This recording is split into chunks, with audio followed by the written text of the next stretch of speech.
Hello மக்களே, big பாஸோட முதல் promo release பண்ணிட்டாங்க. இந்த ப்ரோமோவில் யார் 2 பேரை நாமினேட் பண்ணணும், நாமினேஷனை பற்றி தான் போயிட்டுருக்கு.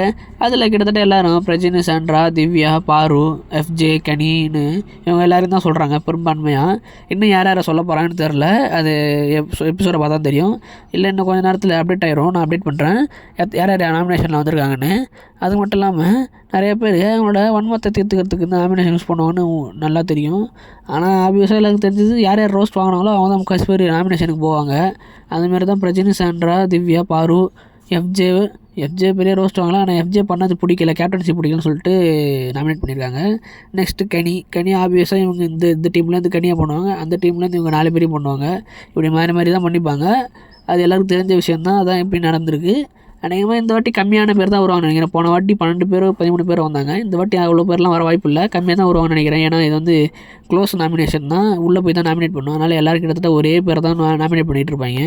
இதை வெளில இருந்தால் இதை டிஸ்கஸ் பண்ணி ஒரு 12 பேர் 13 பேர் உள்ளே வர வைப்பாங்க. அதில் யாராவது வெளில போவாங்க. இந்த நாமினேஷனும் கொஞ்சம் டஃப்பான நாமினேஷனாக போட்டுருவாங்க. ரம்யாவை போடாமல் விட்டா முடிஞ்சு போச்சு. அவங்க திரும்பி இன்னொரு வாரம் இருப்பாங்க. ரம்யான்ற இது வரைக்கும் காட்டல, இந்த நாமினேஷனாக ரம்யாவை காட்டல நாமினேட் ஆகிற மாதிரி. மேபி வேறு யாராவது பண்ணுவாங்களான்னு தெரில. பார்ப்போம் என்ன நடக்குதுன்னு. அடுத்த வீடியோவில் பார்க்கலாம். இந்த மாதிரி நிறைய வீடியோ தெரிஞ்சு சேனல் சப்ஸ்கிரைப் பண்ணிக்கோங்க. அடுத்த வீடியோவில் பார்க்கலாம்.